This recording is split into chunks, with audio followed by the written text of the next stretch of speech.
All right, ladies and gentlemen, we're back here with the Cabbage Cafe. I'm here with the very special Jamie Lowell. Hello.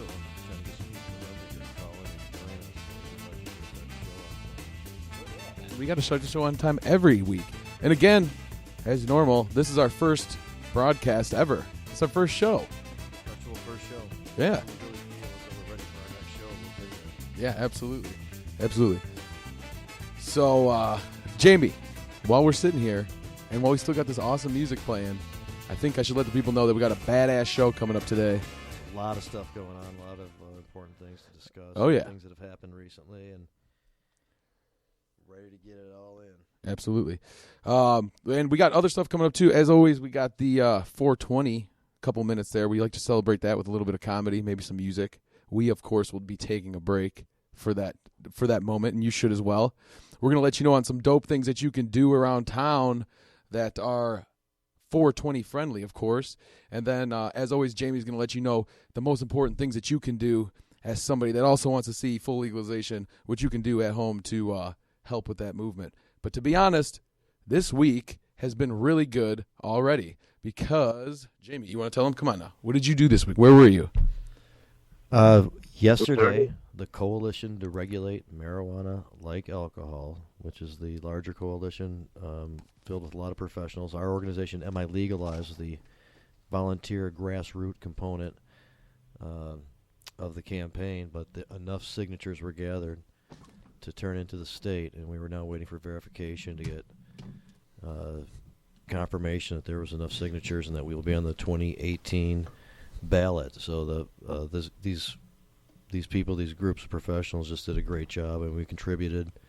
Decided to work with them when we realized it was our best route to legalization, the soonest, to gain the most ground as soon as we can.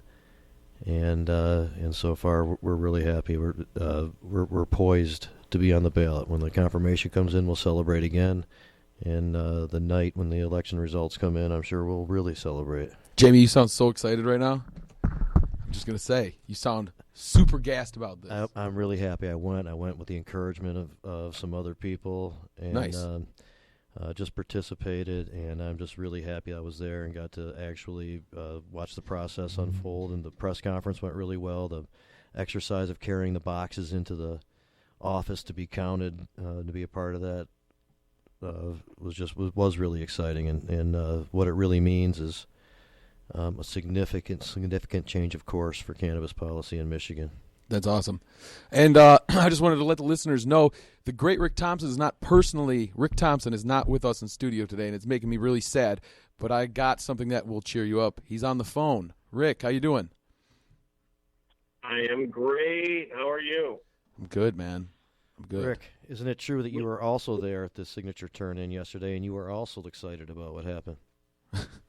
That is a rumor that I'm not exactly sure. My lawyer has authorized me to confirm at this point. However, later in the show, I may be able to verify that information. That's sweet, man. Well, there's already a lot of pictures on Facebook. I wouldn't bother waiting. Now, lots of stuff went on this week. As we ran down some of the items for discussion on the show today, the petition turn-in at CRM for the committee and all the rest of the stuff, that certainly deserves some talk. But we had the first confirmed death by marijuana this week. Wait, no, I guess actually we didn't. We'll have to talk about that too. And Rob Campia stepping down as executive director of Marijuana Policy Project. That's definitely up for some conversation. Yes, and that is one of the national organizations we're working with now on the campaign that we're discussing. So just for people to understand that. Yep, of course, the gubernatorial debate that we had just this last week also, which was a fundraiser for the MI Legalized organization that Jamie's talking about. So just a ton of things. And there was a business conference in Las Vegas put on by Marijuana Business Daily, in which there were about 18,000 people in attendance, and that was very exciting. I attended that. Nice. So what was that all about? What is that? I have no idea. Well, it's a business industry conference. In this case, though, this is all part of a huge emerging industry, and obviously Michigan is poised for a lot of activity coming up, starting with the Medical Marijuana Facilities Licensing Act, and the applications starting to be accepted December 15th. People are already getting ready with properties, making investments on businesses, getting ready to operate when they get their licenses. So the Michigan contingency out there was really big, but there's activity in a lot of states now between medical and legal, and Canada had a huge presence there too. And there were 18,000 participants, and it was very exciting. Groups with lots of money, Wow, ready to get ready to participate in this emerging stuff. And there were classes, seminars, updates on what's going on in the industry, and a huge amount of vendors with every conceivable different type of piece of equipment that you can imagine, or service, or wow, what have you. It was quite huge, and it's gone on for a few years now, but it's grown incrementally every year. And they had to put it in a huge convention center. We see conferences of a smaller scale here in Michigan, but boy, the way that the larger ones, when they unfold, the number of people they draw, the quality of persons they draw, the money that's there. I mean, Jamie, I know you described some ridiculous situations where people must have spent some incredible cheddar in order to put out what they were displaying and what they were wearing. There is no question. There a lot of networking took place. You know, even with the MICBD conferences, that's 200 people on average.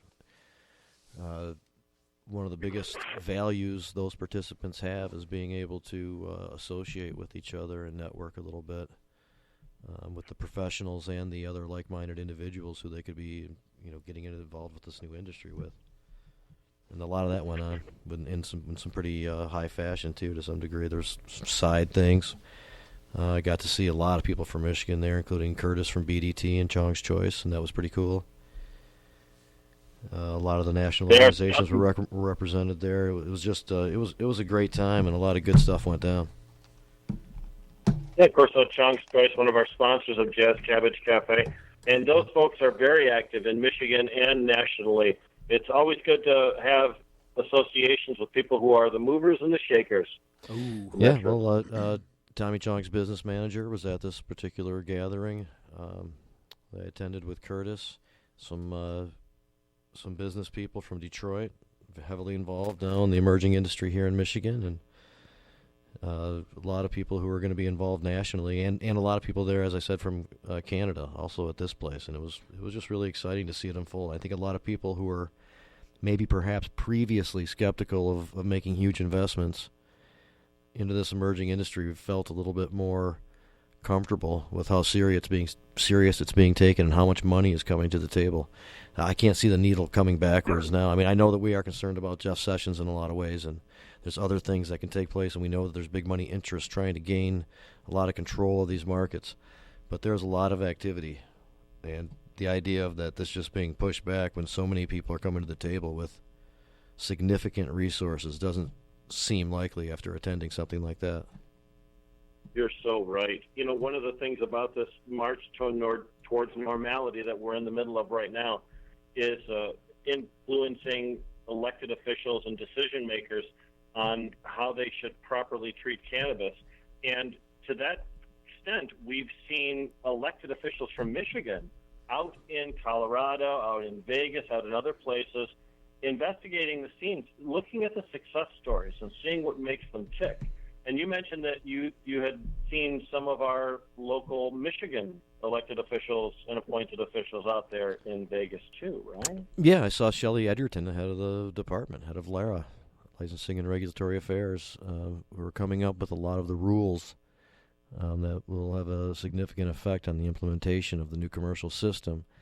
And we've talked about this on this show before and in other places, that in the past we have not been treated very well by the departments tasked with having to implement our program and get information out and listen to information with which to help make the best decisions when determining policy. But this particular group, and led by Shelley Edgerton, seems to be taking this very seriously. And she has spoken at many of the MICBD conferences. She has been around the state and has visited many groups and organizations and has listened to them. She's attended other public hearings and have listened to the people and taken note. The fact that she's out in Vegas at this type of an event is testimony to her due diligence and her willingness to take this seriously and do a good job. And so far, I mean, there's a couple things we might not exactly like, but the department's been very reasonable, particularly in comparison to how the department's been in the past. And one of the new bulletins that just came out about the new rules concerning the assets and the capitalization requirements, interestingly enough, had to do with being able to use inventory of marijuana and marijuana-infused products as assets. The capitalization numbers didn't change, but there was clarity on only having to have 1/4 of it in liquid assets, and the rest of it can be in other assets. And they furthermore said that it could be in the form of marijuana-infused products. But it doesn't make sense when you think in terms of current law under the MMMA, how you would ever have enough legally, or with immunity from illegality, to ever make it worth utilizing it as an asset. And who's to place the value on? Well, okay, so I asked her about this, and I said I don't think it makes sense for people to have enough that could be used to demonstrate as an asset that would really make sense. Right. I mean, you need a lot of money for those capitalization requirements. Right. It's not like $4,000 or something. Which But I couldn't think you just say like this gram is like worth $50? No, I mean there has to be some kind of reasonable number attached to it. I mean, Rick and I thought about it, came up with some of the higher numbers we think we could probably use, but regardless, it's not enough to make a significant difference when you're, all things considered, to expose that you have this. And if you have something much greater, you certainly take risk of exposing that you have a large stockpile of legally possessed cannabis. And also, the valuation is an issue. Who decides what's that really worth and why, and what kind of quality is it versus its marketability and things. And the thing, so she's aware of all of these things. Yeah, and so it's going to remain an option for people to do, but she made it clear to me they can't guarantee any kind of legal protection for those who want to try it in case they, depending on what they say, it's public information or information that is subject to being sent to police. Right. But I was able to talk, I guess from one of the points here, I was able to just walk up to her at this event and talk to her about it. That's what I was going to ask. Was it a private conversation? Well, I mean, when hardly anybody else was around, really. Nice. But does she consume cannabis?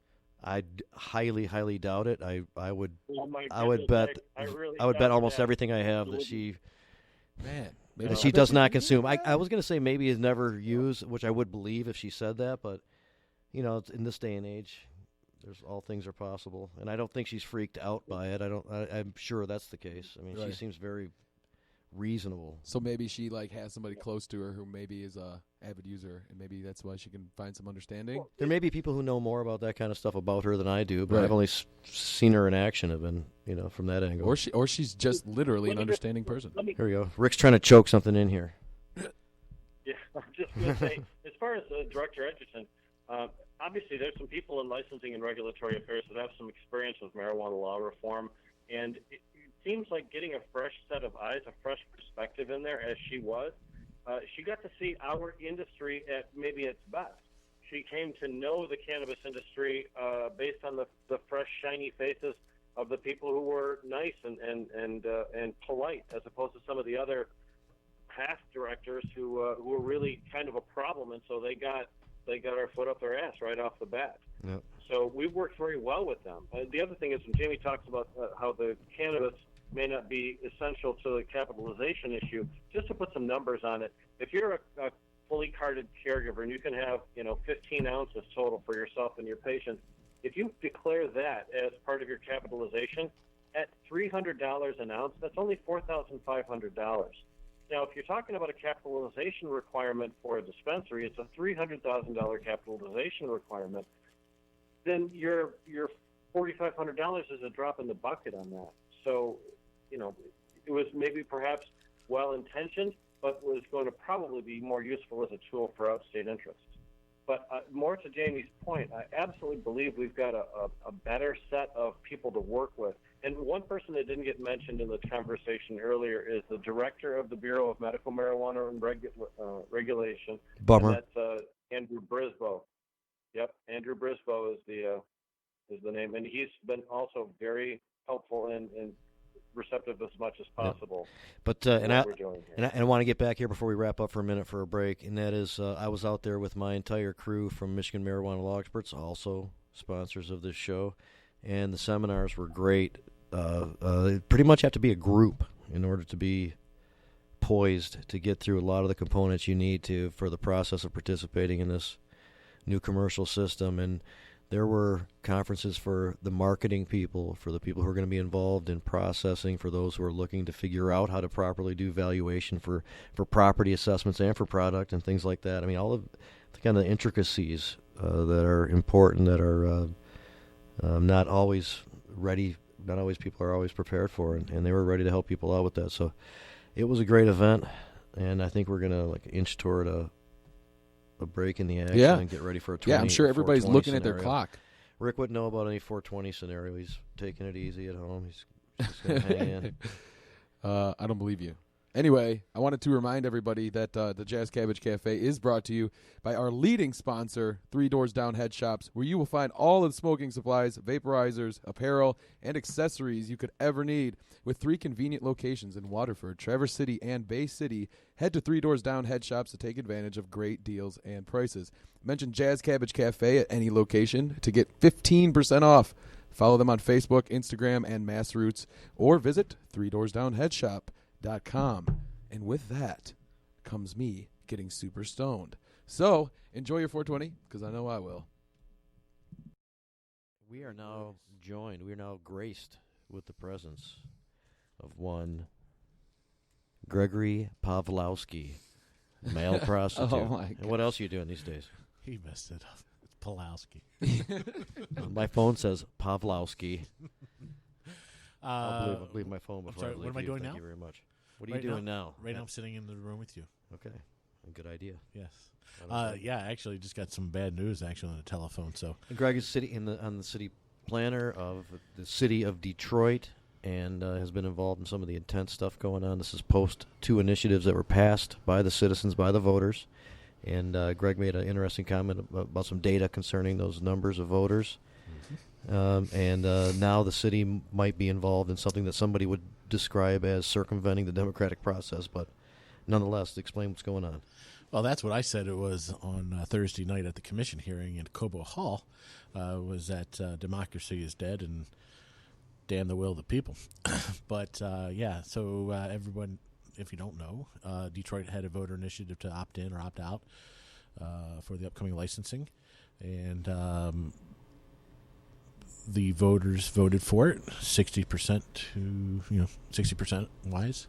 There were roughly the 7 districts that are in Detroit. There were roughly about 96,000 plus voters total, yay or nay, for it. So that roughly divided by 7 is about 13,800 voters per district that voted for it. Wow.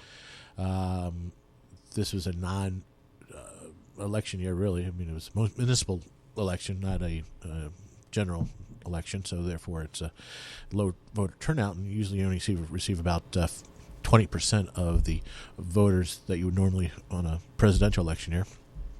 And so the numbers were very surprising. I have not been able to see what the numbers were per district, whether it was 50% or higher for approval, but if you take 60%, the overwhelming majority is that majority of the districts voted 50% or plus.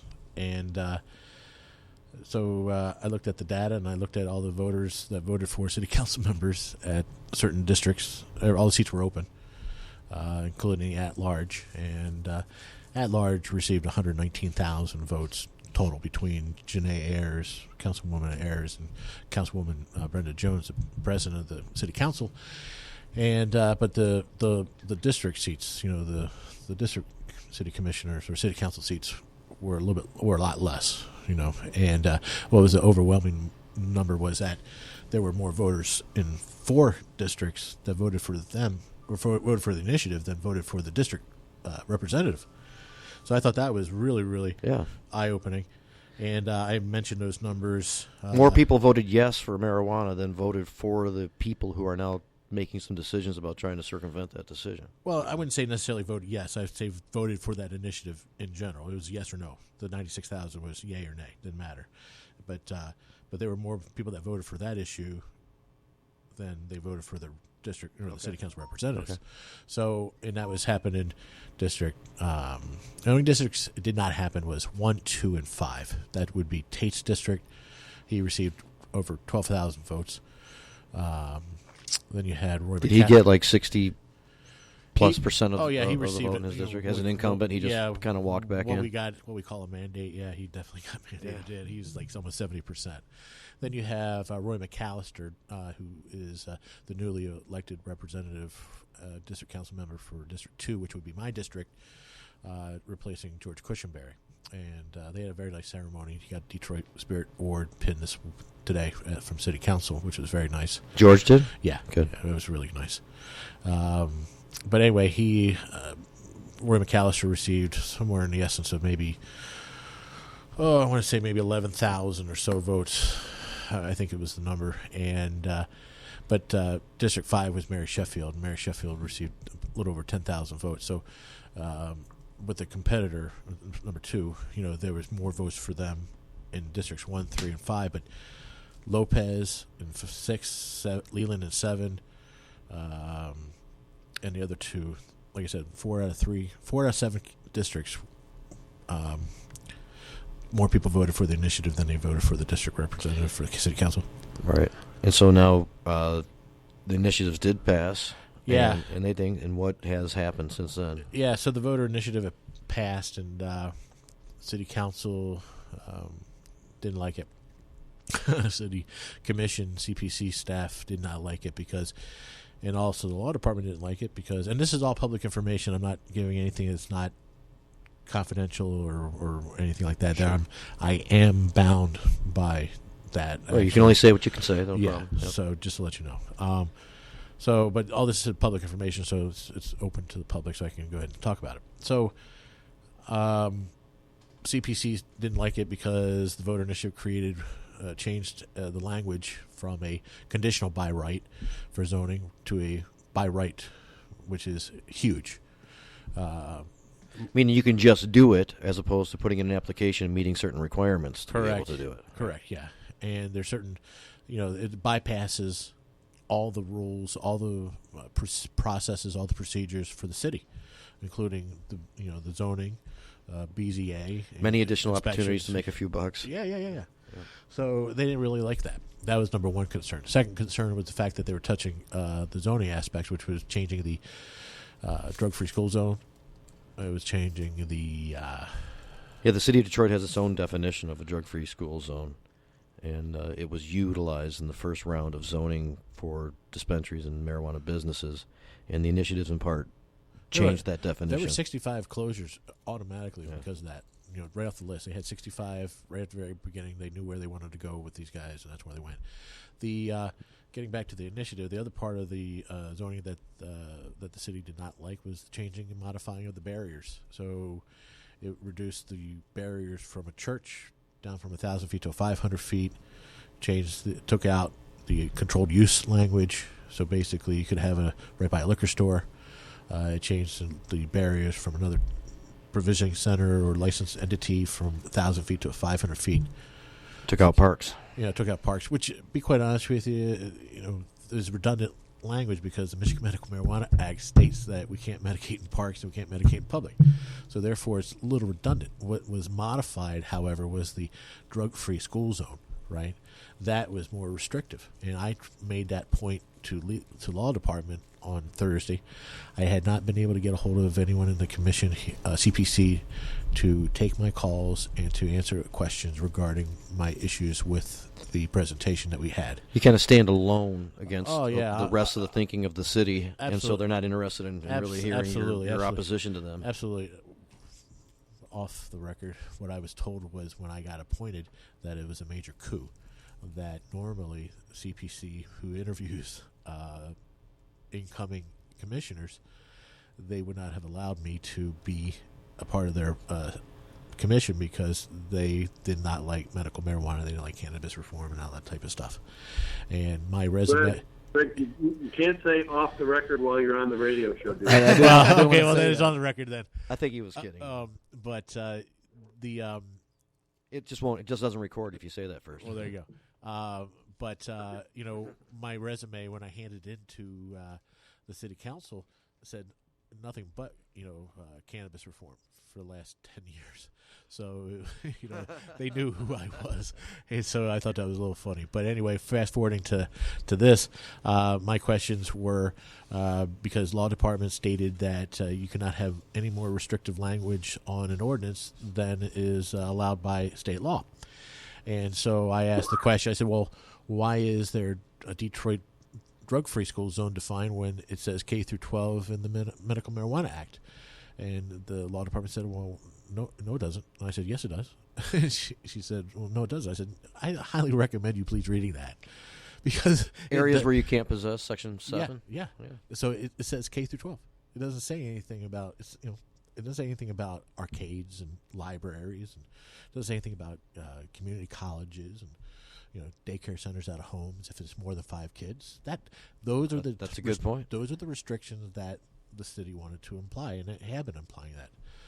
So, there was a vote on Thursday at the commission to try to rewind the voter initiative. There were certain portions, like I said, that the city commission and the city council did not like, or the mayor's office did not like. They wanted us to, per the charter, they needed us to, as a CPC, needed us to create a report and resolution suggesting certain processes be put in place and started to be able to restrict the voters' initiative. And I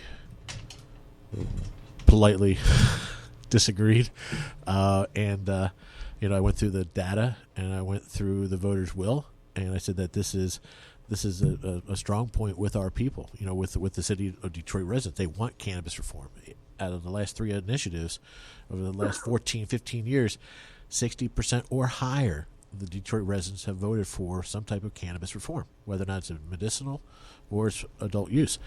So the voters are clear. I made it a point where I wanted the electors to know that their positions are safe because they decided not to move on this opt-in, opt-out language. They've had a whole year doing so. Certain offices sat on the bill or the ordinance. They did not change it. And at the very last minute, about a month ago, the city council member handed in a redacted and modified ordinance that was just absolutely disgraceful. And I called that out, saying that this has nothing to do with what the people of the city want. My recommendation is take it back. And they took it back. Not on my suggestion, but other things too as well. Politics was other things, right? So now we have what's going on now, which is the Detroit City Council is now just an hour ago, they made a change to their new business agenda because it was not on their agenda this morning when I was there. They would not allow me to speak. Whether or not that was, just they just didn't see the card or what. But I handed that card in. They did not allow me to speak. And they went ahead and they voted about an hour ago, 8-1. Councilman Cushionberry was the only no vote, just like I was. So commissioner and councilman voted the same exact.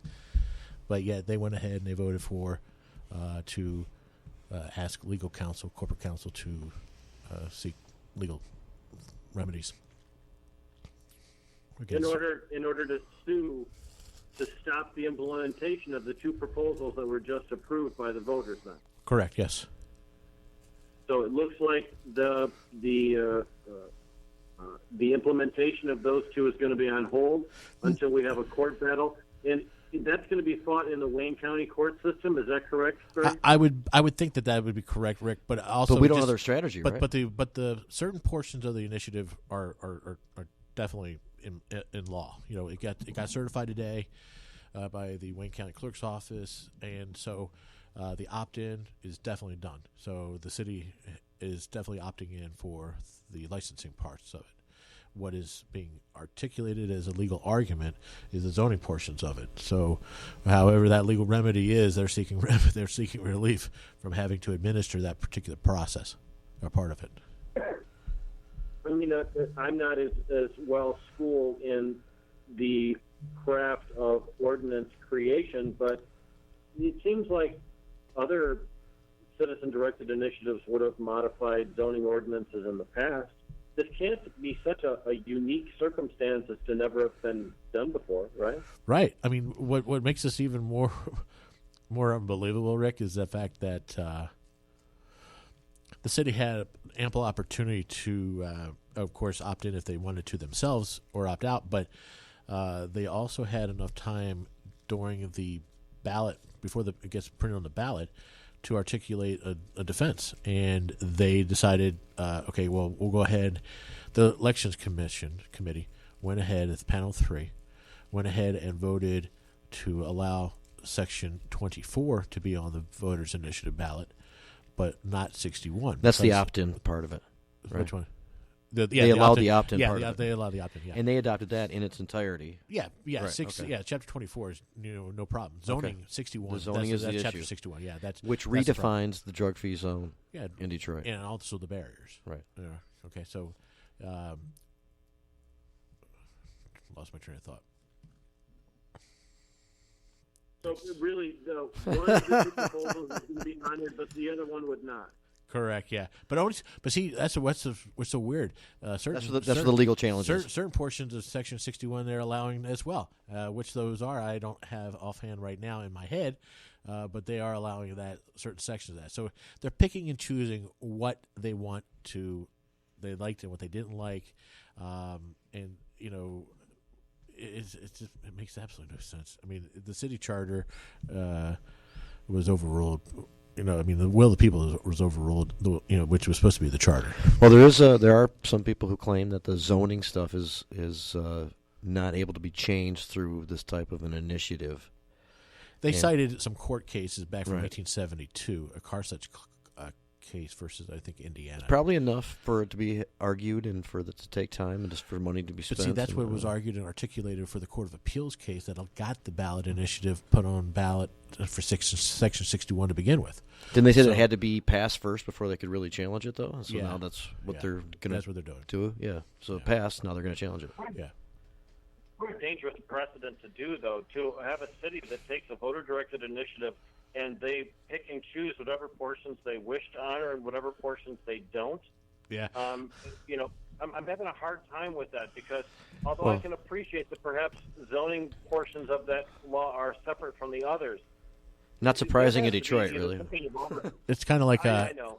It's kind of like a de facto line item veto, and there's nothing in the charter or Tim the Constitution. Beck beat him allows up before for election for screwing. Oh, absolutely, and and Tim was at that meeting, the commission hearing on Thursday, right? He doesn't like it when people try to circumvent the democratic process. No, he hated it, and Tim and I have seen eye to eye, and we have not seen eye to eye, but this one we saw eye to eye because.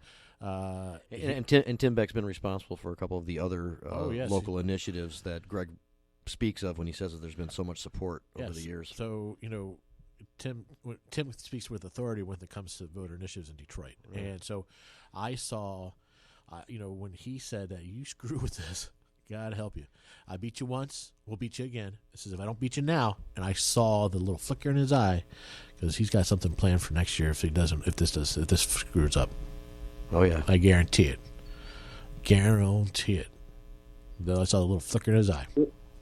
Yeah, Well, good, though. I mean, frankly, we have a lot of enthusiasm towards cannabis law reform in 2018 and at the end of 2017 here. Congratulations, too, by the way. Yep. We talked about that before you got here. Gotcha. That's a congratulations, too, by the way. The turn in. Oh, yes, thank you very much, too. Appreciate that. But the point being, he's got a record of success. Tim and Chuck Ream and the Committee for a Safer Michigan, these guys have proven it over and over. Deb Young has proven it over and over. Jeff Hanks got a couple of victories under his belt. There's a lot of people here that can successfully pull off locally organized petition drives. Some of us have a couple of brave attempts. That's true. But my point being, we have some leaders that have experience there. Yep. When they challenge us, I don't think they recognize the breadth of power that we actually do have. Yeah. A lot of people don't give us credit for what we are. I mean, right now, my political appointment is kind of under fire because George Cushionberry, my council member, is no longer there.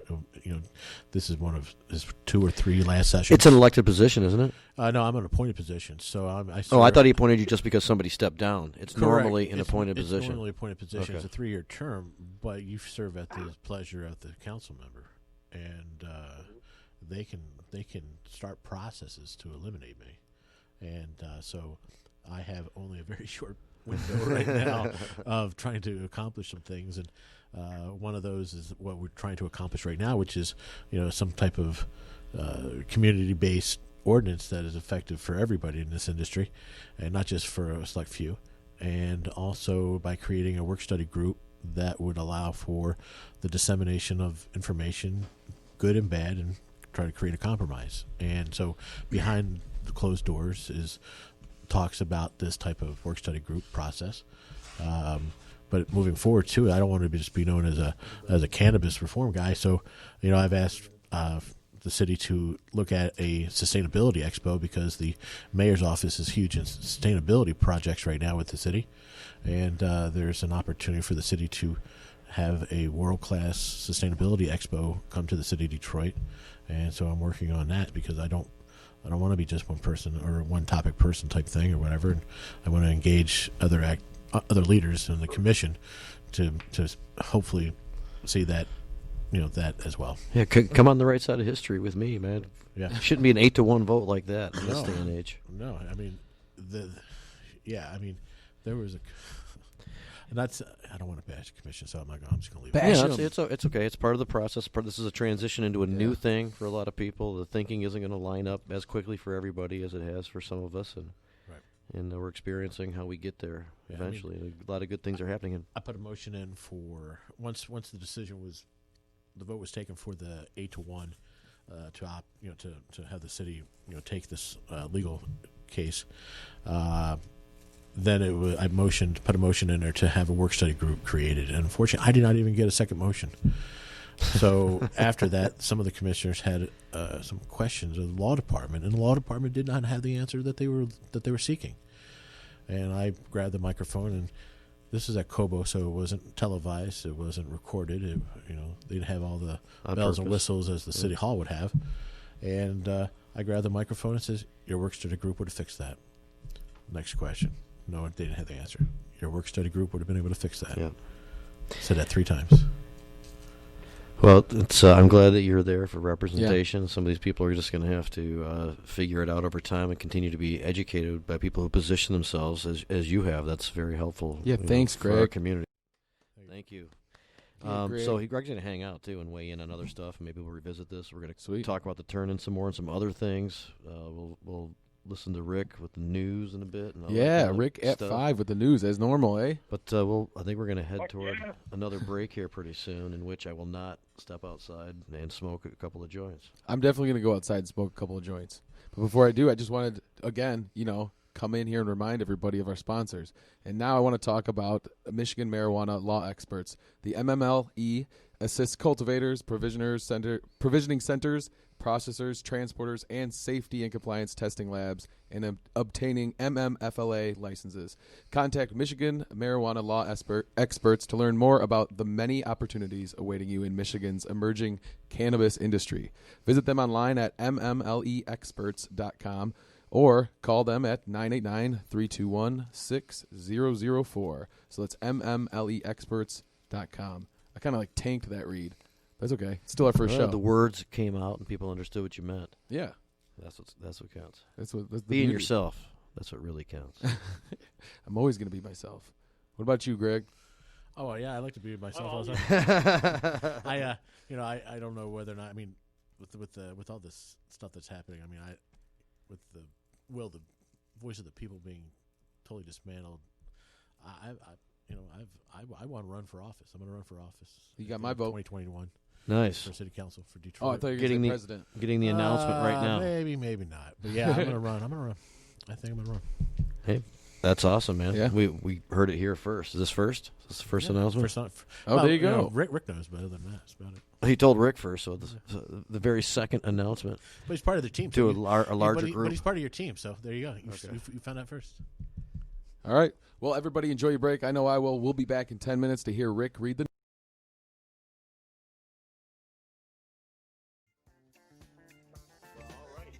November 21st, 2017. This is the Cannabis News. I'm Rick Thompson.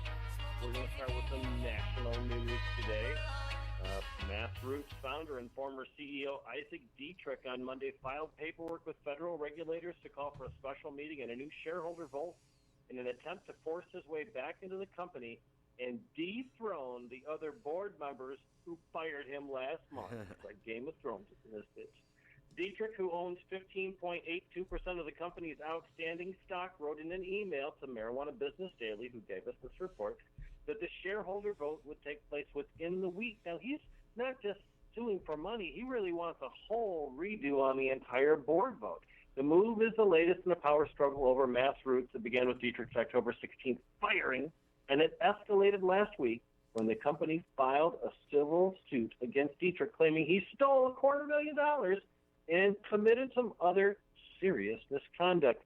But what he would like to do in his countersuit, he wants to kick out Terry Fitch, Ian Sieb, and Trip Kieber, a couple of names that we may be familiar with, and replace them with, naturally, himself, and then a couple of other guys he used to work with.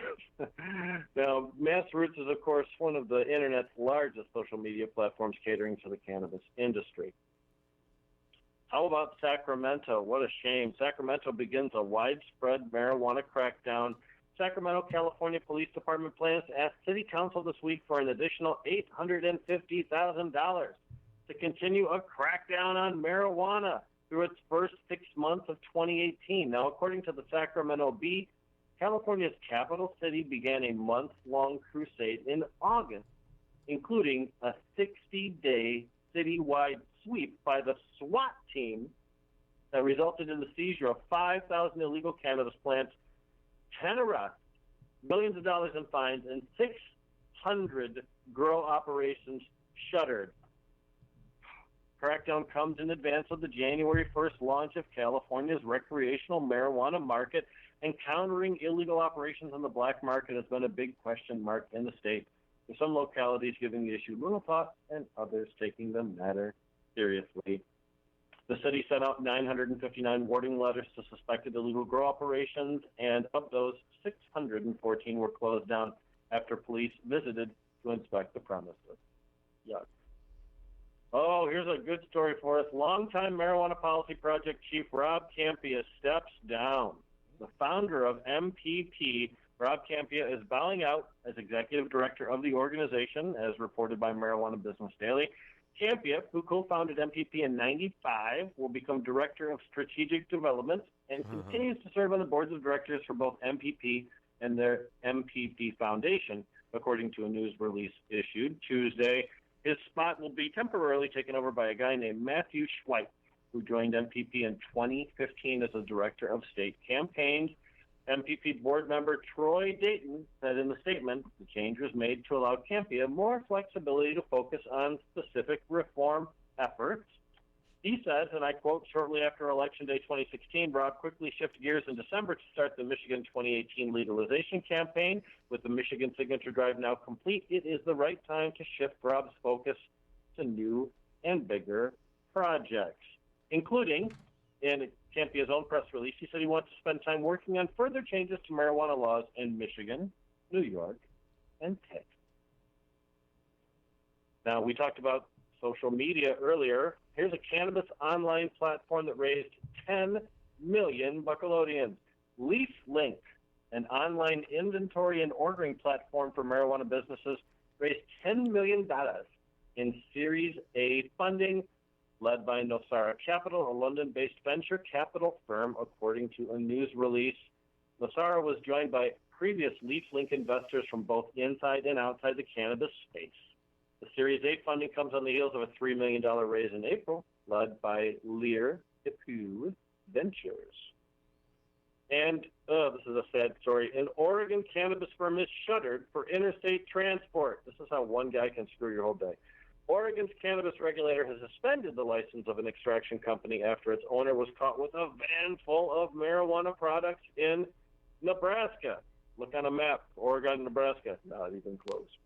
The Oregon Liquor Control Commission worked in conjunction with law enforcement to investigate and shutter his company, which is Portland-based Rich Extracts. The charge of transporting cannabis across state lines. My man, Richard Wilkinson, was found with 25 lbs of cannabis shatter, which they claim is worth $1.1 million, and some sealed packages of marijuana, vials of hash oil, and about 3,500 marijuana seeds. He was stopped in traffic near Lincoln, Nebraska, great Bruce Springsteen song, and charged him with intent to deliver, according to the Lincoln Journal-Star. And according to a news release, Oregon Liquor Control Commission had already had Wilkinson on its radar before the arrest. Oh, sad news. Here's another little bit. This one from Michigan. That's a very dangerous stretch in Lincoln, Nebraska. Michigan might reverse a decision to welcome medical marijuana businesses. Milton Township and Cass County could rescind an ordinance Tuesday after hearing from the prosecutor and sheriff. That sucks. Who fears medical marijuana could bring crime. They had an ordinance. Now they're going to take it away. Why? Because the prosecutor and sheriff told them to. Township Supervisor Robert Benjamin says maybe it's just not the right time for Milton Township at this time. New Michigan laws are significantly changing how medical marijuana is treated in the state. And, of course, the state will be issuing licenses next year to businesses that want to grow, process, or sell marijuana, but the businesses still need the blessings of local governments. And Cass County Sheriff Richard Benke is concerned about public safety. He says he's also not aware of any other community in the county welcoming marijuana businesses. But I know someplace that is welcoming marijuana businesses, and that's our next story, Bay City, Michigan. It's very likely that the Bay City Commission approves an ordinance next month that regulates medical marijuana and allows them to start welcoming the industry to town. That much was apparent from the conversations in City Hall last night, Monday, November 20th, my birthday, when the Commission heard a presentation on the ordinance from the city's Community Development Department. The Commission does an official first reading of the ordinance on December 4th, and it could approve to authorize it as early as December 18th. One of their burning questions is how many licenses they want to initially give out, so they're trying to determine how much cannabis they expect to be used. Well, earlier this year, MLive data reporter Julie Mack crunched the numbers of medical marijuana card holders county by county, and here's what she said. In Bay County, there's about 2,327 medical marijuana card holders. Now, maybe there's 5 dispensaries enough to accommodate those people. But if you look in Saginaw County, there are 4,049 medical marijuana card holders, and Saginaw Township and the city of Saginaw have not opted in, although Buena Vista Township probably will. The city of Midland also hasn't opted in. Midland County has 1,324 card holders. Then you add Aranac at 570, Tuscola and Huron, and all of those in together. And it's likely that that Bay County area will service a total of 10,500 card holders. Interesting mathematics. The final story of the day is this ridiculous report about the very first cannabis death. And I really want to read some of the responses from health officials, because it's important that we know what the educated people really have to say. Earlier this week, there was a seizure and death of an 11-month-old after exposure to cannabis, which prompted headlines across the nation about it being the first marijuana overdose death. Except that's not what the doctors said. Here's one of the doctors. We absolutely are not saying that marijuana killed that child, said Thomas Naik, author of the report, who's now the director of medical toxicology at St. Luke's University Health Network in Bethlehem, Pennsylvania. He authored the report with Christopher Hoyt, and their observations appeared in an August edition of the journal Clinical Practice in Cases in Emergency Medicine. It's a case report, which is significantly different from a scientific study or a research report used to establish a causal relationship between a drug and a consequence. The report states that the child experienced, quote, an unstable motel living situation, end quote. The parents admitted to drug possessions of many kinds, including cannabis. The authors also said, as of this writing, this is the first reported pediatric death associated with cannabis exposure. Then, after the media blew up, the scientists emphasized the word associated should not be interpreted as indicating cause and effect. This co-author wrote in a tweet, the kid had myocarditis after marijuana exposure. We just said more study is needed, not that marijuana was the cause of death. News story totally overblown. I read that in a Trump voice. Drug policy and health experts also warned against making too much of the report. Now, here's where the interesting quotes come in. Here's Noah Kaufman, who's a Northern Colorado emergency room physician. He said, quote, you just can't make those statements because then what happens is lay people say, oh, my God, did you hear a kid died from marijuana poisoning? And it could be sensationalized. It's not based on reality. It's based on somebody kind of jumping the gun and making a conclusion. And scientifically, you can't do that. Good quote by that guy. Of course, as we know, the Drug Enforcement Administration states there's never been a reported dose of marijuana. Here's a local Michigan physician, Dr. Richard Piazza, with the Society for Healing Arts Institute. He says, quote, as far as I know, there's no LD50, which is the lethal dose of marijuana, ever been recorded in medical history. He said he doesn't believe it's possible to overdose with cannabis. Quote, there is no way that the good Lord would put cannabinoid receptors in the human body to be stimulated by marijuana. He wouldn't have invented that if that was a way that would hurt you, he said. Now, millions of Americans use marijuana regularly, according to the most recent national survey on drug use and health. And addiction treatment researcher Keith Humphrey says cannabis consumption has, quote, virtually no risk, end quote. Even if, after further studies, turns out that the child's death was caused by a marijuana overdose, it would be, quote, a very unusual event, said Humphreys. Oh, by the way, he's a Stanford University psychiatry professor who served as senior policy advisor at the White House Office of National Drug Control Policy during the Obama administration, so he knows what he's talking about. Humphreys said, it would not be correct to go from this to a generalized panic about the lethality of cannabis. It's just not there. He says, this is not an omen of a disaster to come. And on that note, I will end the cannabis news tonight. It's November 21st, 2017. I'm Rick Thompson. Yeah. Thanks for listening. Thanks, Rick. Good job. And we talked about the one thing I did. Okay. One thing I didn't cover in the news was the gubernatorial debate, so we'll have to talk about that later. Well, we'll come back to that. That's not a problem. We got some other stuff to get to as well. But we began the discussion on the roadside saliva testing pilot program that got initiated recently, and attorney in Lansing area, fellow board member of MI Legalize, put on a seminar not too long ago to answer a lot of the questions surrounding this new pilot program. We asked him to come on today to talk about it. Maybe we'll talk about some other stuff too, but certainly we'd like to hear from attorney Josh Covert from Covert Law, Lansing, Michigan. Josh, you there? Yes. Thanks. Cool, man. How you doing? Doing good.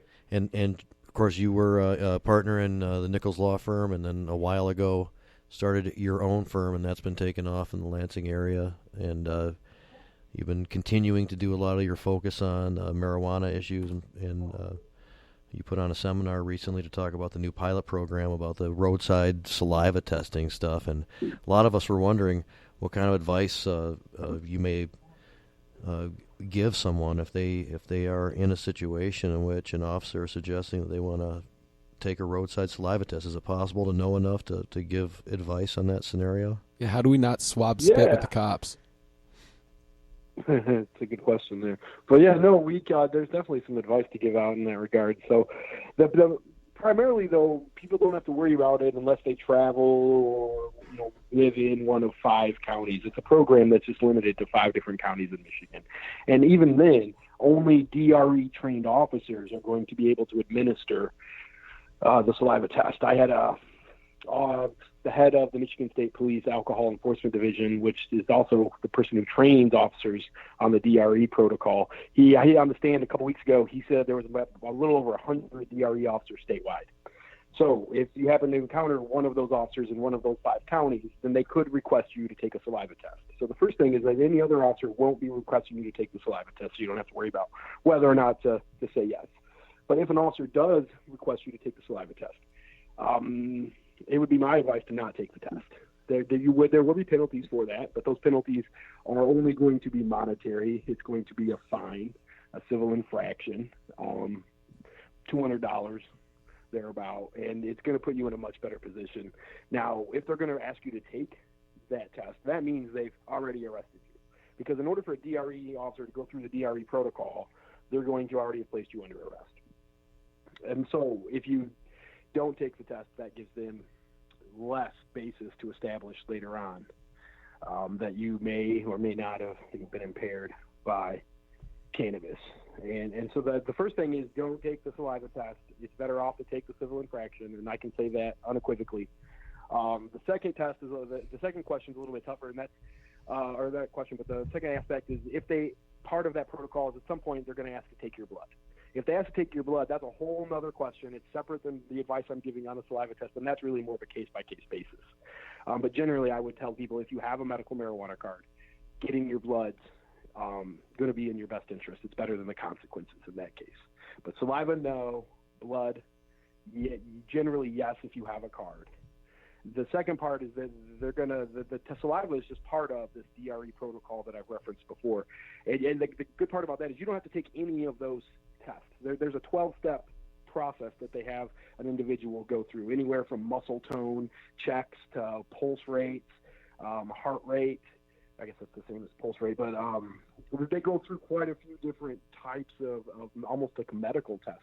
They check your blood pressure, for instance. And so those aren't going to do you any good to participate in. There's no penalty for refusing. You can just say, no, I'm not taking any of what they would call roadside sobriety tests, even though some of those, I guess, would be at the station as far as the DRE protocol. Wow. So have you heard any help there? Yeah, that was packed, man. A lot of detail in there. And are you aware of people who have had to encounter this and how it went down? I have not. Okay. I have not had anybody take a saliva test. Now, I have had cases involving the DRE officers and then the 12-step process. So, did your clients have a green tongue? It's relatively new. Yeah, that's one of the best parts. The things I like bringing out about the most about the DRE is, especially at a trial, about the green tongue. And that's one of the things officers are trained to look for, is to see if you have debris in your mouth or a brown or green tongue. They say that suggests that you've been using cannabis. So that just shows how crazy these tests are and how inaccurate. They're not interested in science, I don't think. One of the things they look at is, do you have raised taste buds? Now, as far as I'm concerned, they're not called taste dimples. They're taste buds. All of taste buds are raised. So everybody has raised taste buds. That's one of the things they're looking for, is do you have raised taste buds? And if you say yes, then they say, oh, that suggests the person's been using cannabis. It's ridiculous. It's the person breathing. Yes. Well, that suggests they were probably using cannabis. Better bring them in. I'll tell you, there's one part of the DRE that's reliable. That's the part where they sit you down after they've had you do numerous pseudo-medical tests, several other tests. They sit you down and they say, hey, what have you been taking? That's the only reliable part of the DRE process. And by that point, most people, after being put through this long process, eventually just kind of say, well, that is all I was taking. Like, what's the big deal? And then that's probably the most incriminating part of the whole process. So you're better off not taking any of it. You're set up to fail the tests to begin with. And the only beneficial part they're going to get out of you is a confession. Right. And if people who don't keep their mouths shut are the ones who oftentimes end up in the biggest predicament. And it's hard, it's understandable, sometimes difficult to maintain composure. It's the police's jobs in some cases, and they figure out various methods and strategies of getting people to kind of go along with what they would like as opposed to what that person would really like to do and to keep their mouth shut. And they put a lot of pressure on people and stuff like that, so it's kind of a tough thing. And you understand why people crack sometimes, but that is the best advice. Don't offer up any information at all. Just ask to see your lawyer. Yep. So what else is going on? Yeah, they're going to ask questions. They're going to ask questions like, when's the last time you used? if you tell them I'm a patient. And so you're better off not even bringing up that you're a patient until it seems like the cuffs are going to go on. That's my suggestion when you're driving down the road, because it just draws attention to them all of a sudden going from maybe a normal traffic stop to thinking that you're intoxicated or impaired. Right. So I tell people to keep that information to themselves and don't offer up anything to the officers. Well, what else have you been seeing? What as terms of strategy or ways that law enforcement's dealing with a lot of cannabis issues these days? Have we seen some breaks in some areas, and are there other areas that they're kind of concentrating on that you've noticed? Yes, yeah, definitely.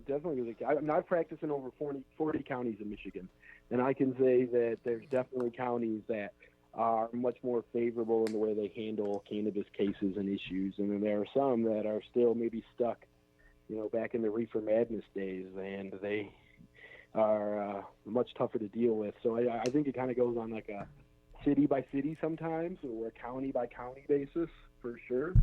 But one of the things I think is what we're going to see statewide is an increased arrests for driving under the influence of marijuana. And that's unfortunate, but I think it partially is due to the fact that arrests for drunk driving are going down.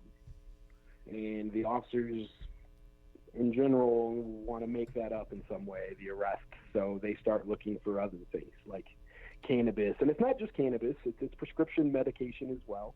I've had cases where people have been charged with driving under the influence of drugs that have been prescribed to them, like antidepressants even, and things like that. So it's not necessarily just cannabis, but I think they are.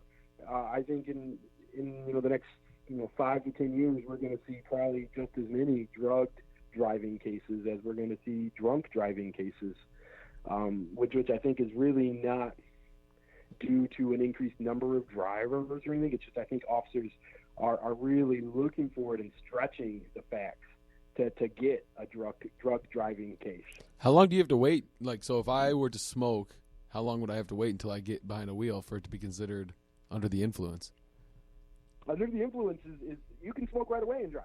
It really depends on how it affects you and what evidence they have against you, because it's interesting. If you have a medical marijuana card, you can drive while visibly impaired. Mm-hmm. Now, if you were to drive visibly impaired, you're allowed to have internal possession, alcohol, right? Is that why? Internal possession right. And visibly impaired. Yeah, okay. Because under the Medical Marijuana Act in Section 7, it only precludes driving while under the influence. And under the influence is a specific legal term that's used in drunk driving cases. In drunk driving cases, there are 3 ways somebody could be prosecuted. One would be visibly impaired. Then there would be operating while intoxicated, which would be the second offense in terms of severity, with operating with a high BAC being number 3. So visibly impaired is something, though, that you can operate under by using marijuana under the Medical Marijuana Act, and you can't be penalized for that. It's the higher standard of under the influence is where they can get you. Now, that requires them to show that your mental and physical condition was significantly affected by the use of marijuana, and, not or, but and, your ability to drive was substantially lessened.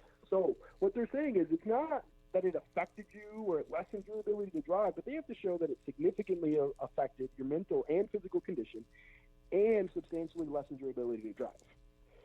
So if you don't take the tests on the roadside, the walk and turn, the vacuum convergence, modified Romberg, those different tests they're going to have you do, or the DRE protocol, they don't really have a lot to show that your mental and physical condition was affected other than how you were operating the vehicle. So if you're operating the vehicle in a normal fashion and you get pulled over for a broken taillight and you refuse the tests, they really have no evidence that your mental and physical condition was significantly affected by marijuana or your ability to drive was substantially lessened. So I think I was important to talk to juries that the words significant and substantial are very important. They don't just put words into laws that have no meaning. Every word is given meaning. And so we're going to give that meaning.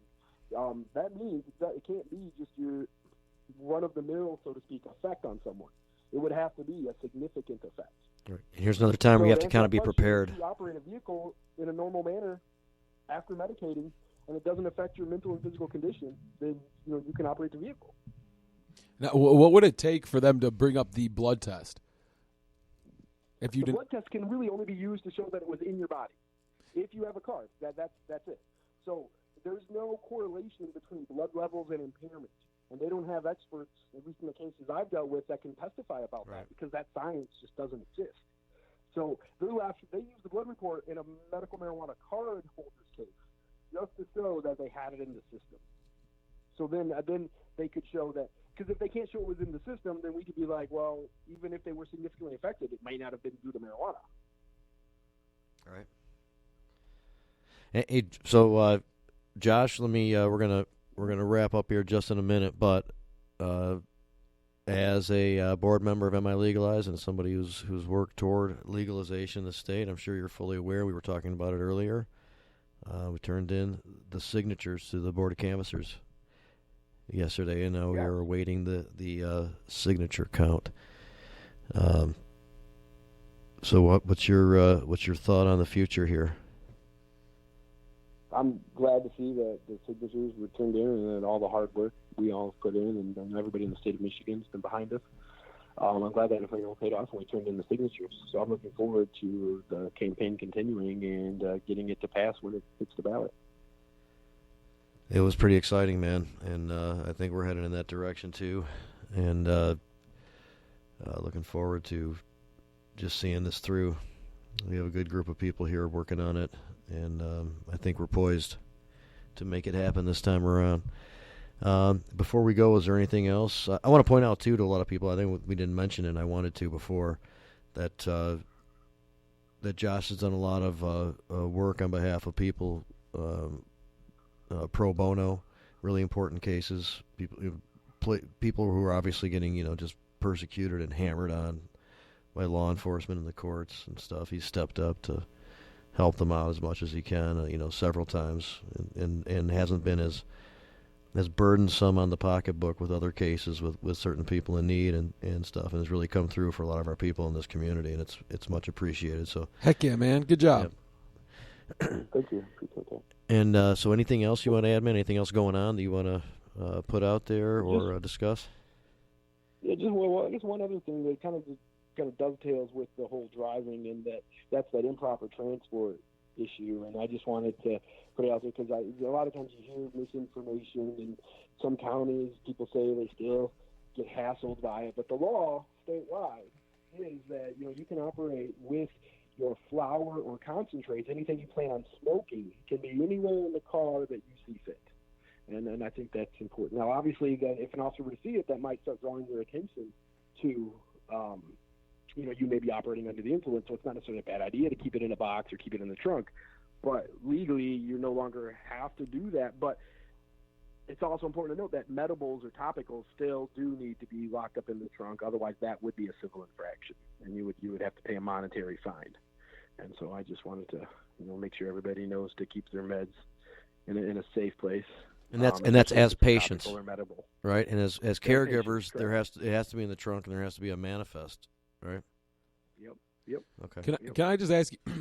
You may have already answered this, but I'm going to try to sum it up and make it a little bit more direct. As a medical marijuana card holder, if I was pulled over by the police, would I have? I know that I can deny the swab test, but I'm a medical marijuana patient, so I can have it in my system. So what's even the point, and what would take them to bring me to the blood test? If I denied it, okay, cool, we're on the road. What is this whole? What was the whole right that they have that they can just take me with my refusal? They can take me to jail now and do my blood, even though they have no proof or probable cause. Yeah. Okay. What's happening is that blood test is going to help them get a search warrant to get your blood. With the blood test? If they don't have a saliva test. Oh, the saliva test. You either have to consent to the blood test, which with patients I think that's okay to do, because otherwise you could get your license suspended for one whole year. And so you're better off, like I said earlier, the blood test doesn't tell them you're intoxicated. It just shows them it was there. So if you're a card-holding agent, consent to the blood test. But as far as the saliva test goes, that's going to get them down that road where they're going to end up asking for your blood, and you're going to have to make that decision. Do I want to lose my license for a year or refuse? Because I'll tell you, legally, if you refuse, I have a much easier time challenging the probable cause for the arrest, or I'm sorry, the probable cause for the blood test, that they didn't have anything in the affidavit. If you refuse the saliva and you refuse all the tests, and then you refuse the blood, which is a hard decision to make because you're risking a year's suspension of your license.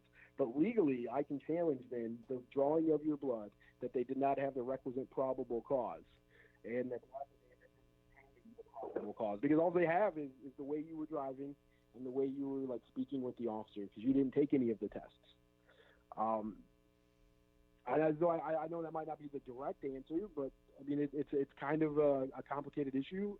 I would say if you take the saliva test, and you're a card holder, it's not the end of the world. All they're going to say is you have marijuana in your system, and like I mentioned earlier, that's not enough to convict you.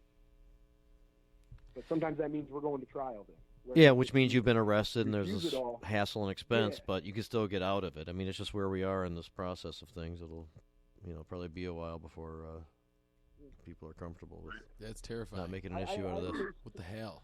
Today I set for trial that there was an accident, a single car accident. That's it. But after the person went to the hospital, they looked into the car. The police out there, going over the accident scene and they saw marijuana in the car. So they went into the hospital and they got a search warrant and they got my client's blood. But they really have nothing, no evidence. There was no test, no field sobriety test. All they have is an accident. We all know accidents are caused by many reasons. And so we're going to trial because they're not willing to dismiss. They think they've got something to go on. But at the same time, I don't think a jury is going to think my client was significantly affected by marijuana just because it was in her system and she had an accident. Well, I agree, and I hope that's So, the case for sure. that's kind of the spot we're in. Is they think they want to prosecute. They think they can. They're trying to figure out how to do this. So they're okay with taking cases to trial, even if they're going to lose them. And unfortunately, it burdens the patients. I mean, this case and what I'm talking about should have been dismissed. There's really nothing there. But they're going to burden my client with the trial. Add the word marijuana to something. Add the word marijuana into anything, and he doesn't. Even when we have discussions with city council members and planners sometimes, and even prosecutors and judges, and the logic seems to go out the window automatically. Whatever it's attached to is bad and wrong, and you don't really have to examine it much further. So how can people get in touch with you if they need your services? You are in the Lansing area, but you will work a lot of places around the state, depending on the case and the situation and everything. So how can anybody in Michigan get a hold of you? The best way is probably just to look me up on Facebook or social media, either Michigan Cannabis Defender, or you can call my office at 517-512-8364. That's awesome. You'd be putting yourself in good hands. Hopefully you don't need his services, but if Strong, so, soft hands. You're in good shape. All right, thanks a lot, Josh. I appreciate it, man. Hopefully we'll have you back on too in the future and talk about a lot of stuff. Thanks, Josh. Awesome. Yeah, thanks. Thanks, man. Take care. Bye. Bye. I wanted to touch on something that Josh had mentioned. He talked about the transportation law, and of course his advice is spot on, and we should always be extra cautious about medibles and concentrates of any kind. But there is a move in Michigan to remove that transportation clause from the law itself. Peter Lucido is a representative who introduced the bill that's actually passed the House and has been assigned to the Senate. That bill passed the House 104 yes, 3 no. So it was a fantastic, resounding support. That passed about 1 month ago on October 19th, and we're hoping it'll get through the Senate and get passed quickly, too, because it seems like that's something we can get removed from the books because it's just unconstitutional. So the way it was derived isn't proper. You cannot legislate behavior by registered medical marijuana patients in this manner, and you can't penalize non-registered medical marijuana patients. We'll take it in the end. So that's an interesting additional information. I wanted to add something, too, based on your news report concerning Rob Campia. And it's true, without getting into a lot of detail or a lot of background, that as of late there's been a lot of controversy generated and some issues and maybe some ill will and differences of philosophical approach, and there's been some consequences for all of that. But as this guy steps down from the primary position of that organization, it is true that he's been involved in a lot of progress in our issue, and he's been one of the main actual forces over the years. And not that it absolves him of personal accountability for a lot of the discretions he's been involved in and or that type of thing, but it certainly is a fact that he's contributed to our move forward, and I guess you just want to recognize that, at least as he's stepping down, just in the midst of some of the clouds surrounding him at the moment. Should we take a moment of silence? Well, it certainly seems. It seems like from the. No, I'm kind of happy he's gone, actually. But go ahead. I'm sorry. Are you? I'm kind of happy he's gone. Yeah. but but it doesn't take away from the accomplishments. That's my point. Right. Based on the press release that we saw from Marijuana Policy Project, as well as the Marijuana Business Daily article, it sure seems like Campy is still going to be involved in some decision-making capacities. He's still on the board of MPP, and he's still on the board of the MPP Foundation. And we are one of the 3 states that he named that he was working on in 2018.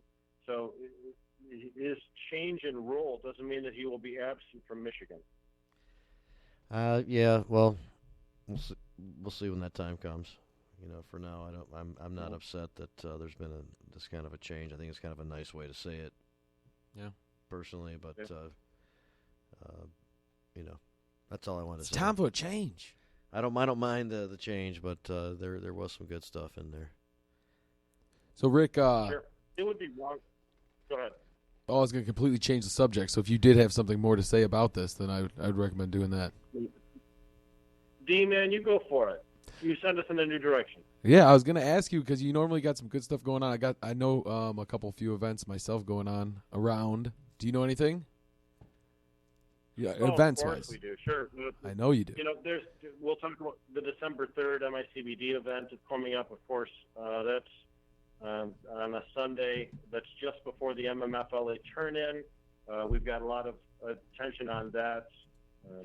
We have Paul Samways, who the governor has appointed to the committee to represent patients in the administrative rules panel for the MMFLA. He'll be speaking, as well as Justin Danaskis and Paula Givens and Jeff Irwin, who's announced his Senate race from the Ann Arbor area. So we're excited to have him as well. When we look at some of the other things we've got coming up too, you're looking at the Motor City Normal meeting on December 2nd. There's a cannabis community meeting in Trenton on December 7th. Even if we go down to Women Grow Ohio, they have in Columbus, Ohio on December 7th a meeting there too. There's so many different things going on. And we'll try to keep everybody up on that. Jamie? Well, maybe we'll post all that stuff to our the Facebook actually. We'll have a list of all those meetings. We'll try to put that together and compile that and have that out so people can actually see, these places that they can actually go and utilize that information. It's kind of hard as we're rattling it off. Yeah, well, tough shit. People, it's a tough shit. You people listen. can rewind, Yeah, right. listen back. Yeah, you figure it out. You fucking Yeah, figure we'll it draw out. Get them off in. your ass and you figure it out.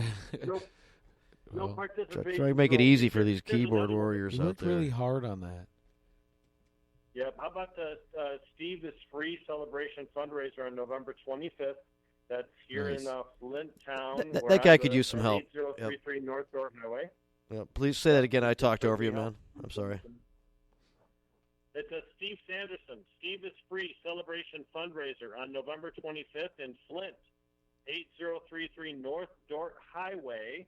You can find this in the event section of Facebook, and it is titled Steve is Free Celebration Fundraiser. Yes, he could use some help. He was basically stripped of his items of value from various federal raids and things, and he's in the midst of some shit right now, and he could use a little bit of help. So if you can make it to that one, or want to help out somebody who's been kind of a prisoner in this war on drugs.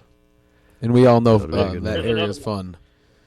There's a lot of stuff going on out there. I was with Rick out in Flint. He showed me around a little bit.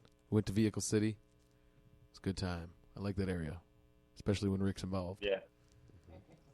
Here's another great. Greg's laughing at that. It's a protest. I don't know why. Protest of the roadside drug testing. You have to tell him. I'm trying to actually get in another plug for a worthy event, guys.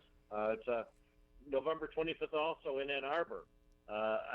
It's a roadside drug testing protest hosted by candidate Brian Allison for U.S. Senate. And he will hold a protest in Ann Arbor to let the public know that we will not be silent when the state chooses to violate people's rights. God dang it. All individuals who believe in freedom are invited to join. You know what? We should have talked about the constitutional issues with Josh a little bit. That just means that we have further discussion on this issue. I just think that people realize that off the rip. I mean, it's bullshit. Well, it's bullshit. I want to find out at what point would he talked about very straightforwardly some of the stuff I asked him about and about what's going on, what he knows about it. But I'm sure there's another level of conversation there about its core constitutional. Yeah, thanks, Rick, issues. because that's actually one that I would want to show up to myself because that's just crazy. That out of all the topics that we've talked about, that one's got me shitting in my britches. I just don't, I have my own event here. I'm sure it's meant to have a chilling effect to it. And that's what it's doing to me and my friends. Well, that's the effective power of fear-mongering. That's why it's such a popular tool for people to be controlled with. And it's difficult for us as humans not to be worried about losing our freedom, losing our ability to drive. Josh just described a situation where a guy like me, who's totally, completely, ridiculously afraid of needles, would refuse a blood test because of my fear, not because of a willingness to disrespect the law. And I would lose my license for a whole damn year. So you should be afraid of those because that's the bullshit they do. That's how they control it. Yep. So I want to add in another event. Greg Pavlowski just made me aware of, and that is at University Mercy Detroit, in the University Center main campus, Wednesday, November 29th at 6 p.m. Former Detroit Chief of Police Ike McKinnon, and I've seen him speak before in Birmingham. Very, very cool. In a program on drug policy at the university on Tuesday, December 5th. As well, is it two events he's participating in? Is that what this literally means? Okay, he handed me something, and he only makes so much sense, but I think that's what we get out of it. I've got one for you guys. It's 12/9 and 12/10, so it's a little stretch. I'll probably remind you about it in the weeks to come. But this is the second annual Cushmas by the Black Sheep Collective. You guys ever heard about this? It's a pretty cool little deal. It's at the Tangent Gallery on Hastings Street Ballroom. It's 715 Milwaukee in Detroit. And you can go to iamblacksheep.co/Cushmans. And it sounds like a really cool second annual Christmas Cush kind of more fun event there for you. Other events that I am aware of just occurred to me. The Dead will be in Detroit on Friday night, and before and after at the Dab House. There's special accommodations. Wow. For those participating in Detroit activities that night. I'm the guy who didn't know that John Marrow was with Dead & Co. So I just found that out like 2 nights ago. My mind is now blown. So that's where I'm at. He does a good job. Yeah. He does a fine job. I've got another event, another one to add here, and this is a meeting of the House Judiciary Committee. This should be the vote on a bill called House Bill 5189, which would limit the ability of the Licensing and Regulatory Affairs to enforce stacking, aggregating cultivation licenses for one company in one particular address. It's already been through 2 oral arguments, and it is on the agenda for Tuesday, November 28th, 2017. Also, Jamie and I are both, I think, going to be speaking at a particular event in Detroit coming up. December 9th, right? I believe. Yep. December 9th. On December 9th. It's the same day as Cushmas. Exactly right. In Detroit. So you can just... we'll make a full day of it. Yeah, you can have a whole day of Cush and Miss. And Jamie and Rick. Yep. Everybody else will be very lucky. Yep. I always remind you guys of elevated yoga, but I'm not going to do that. I love the idea of elevated yoga. I do. I would say go down to the Cannabis Council some night and ask about yoga.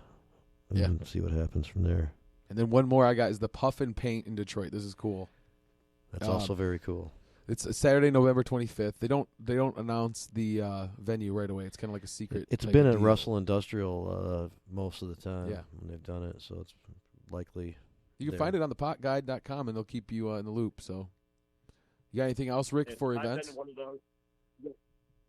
Those puff paints are so much fun, and if somebody with my horrible skill set can produce something, anybody can be successful with this. So Yeah, maybe you can Good explain a little therapy. bit more what it is, because I don't really even know. I'm like looking at it, and it kind of sounds like those group paint projects. It is. Yep, exactly. You get a bunch of people Right, all it who is. have their own easel, who have their own paints, their own thing, and they choose what design they want, and it's usually stenciled on the canvas beforehand. And you're looking at a finished version, and you're trying to paint your own version of what that'll look like. So it's a lot of fun. You get to talk to other people while you're doing your design. Some direction from like an Typically, art the puff paint. therapist or teacher or something like that too, right? Like you get Yep. some coaching from Absolutely. somebody. Okay, so Pro coaching on how to do it, and also mostly the puff paints are held at 420 friendly facilities, so you can share the sacrament while you are spreading some paint. And I just wanted to let everybody know we do got one extra voice in the house today. yeah. His name's Chris, good friend of mine, and he is an expert on concentrates and extracts. He knows everything about when it comes to physical testings. Lots of things. federally illegal activity. What's up, guys? Are you in there? What's that number? Yeah, 7. All right, you're in. Introduce yourself, Chris. What's up, dog? What's up, guys? My name's Chris. Sweet. So Chris, like me, loves. here. Like to take Weed. long walks on the beach. Love Kind that. of looking over at Jamie, thinking that'd be kind of cool for. We had him in the Stroll. studio this whole time. He's been checking it out, so we wanted, to bring that back to the audience. Let you But know. you who's certainly here. have interest in all of this, and you've been soaking it in. There's a Yeah. lot of different things we're talking about. There's multi issues going on here, and Yeah. what do you think? Concerning, I think the roadside testing stuff. I think it just doesn't make sense to me how, the whole being placed under arrest like thing. I guess at that point, you would already have had to take it, or you would take it before. Like, I guess that's like unclear. I guess I just don't understand. I'm Doesn't with make you any there. sense I'm to me. unclear on it. No, you're going to get arrested by the time that they are saying that they want you to take the. Administer the swab, saliva. yeah. Yeah. So That means they believe they have evidence for Yeah. however they want to look at it that you could be in trouble for driving under the influence. sure. So I guess at that point it's just you're. I don't know. Yeah. Farked. Well, there's a civil infraction, and what we Yeah. didn't ask, and I kind of thought about it. And of course, the event that Rick talked about exemplifies it. Can we take that civil infraction ticket and use that as the basis for fighting it on constitutional grounds? Right. Yeah. There's somebody. But we'll is look it- more into that, and that'll be a further part of this discussion. But go ahead, Chris. We got like another minute or so, and then we're gonna we're start good. winding down. Yeah. So, basically, Chris, what was your favorite extract that you tried in the last 7 days? Who's the and he knows a lot about it, so he'll go into. I'm not gonna Okay. push him. Let's hear about what's going on. In the last 7 days, let's see. I've been on like the sauce a lot lately. The high terpene stuff. I like that a lot. So I've had some stuff from Hebrew extractions that I like a lot. What is the sauce? The sauce is just kind of like a mixture of it could have like a high cannabinoid kind of part to it and a high terpene part to it mixed together. Usually they test really, really high in THC, and for those who like something that's very heavy hitting and whatever, it's kind of me. So that's what I prefer. Sweet. Yeah. Big time pain relief. Mm-hmm. Sweet. So yeah. Awesome. And Jamie, it's my favorite part of the show where you and Rick kind of take the mic, freestyle a bit, and tell these people what they should be doing in this next week. And what I'm actually going to add a little bit. I think everybody needs to be celebrating those signatures going in. That's badass, We y'all. can celebrate a little bit right now. There's no problem Just a little with bit. that. We'll celebrate when there's I like to party. confirmation of the signature count being accepted and placement on the 2018 ballot. There'll be more celebration when we pass. All right. But there's a well, lot of work to shut do on the still to party. get there. There's a few things. Money's always needed. It'll be easier to attract some larger funds. There'll be people who really want to be a part of this emerging industry, who have it in their best interest to make it part of their investment, to see this through, to get to the expanded markets and the more activity that they could get in the commercial system. But then we also get a lot of individual rights and the police laying off, and a lot of times the ability for people to just to grow in their own home and some more movement forward, incrementally from that. We need people to be registered to vote and prepared to vote, and people to kind of understand the issue a little bit, to when people have common concerns, to be able to discuss them with strong talking points. And, of course, we need good people in place in the 2018 election to help implement this new law, and we really advocate for Dana Nessel for Attorney General. There is no primary for the Attorney General.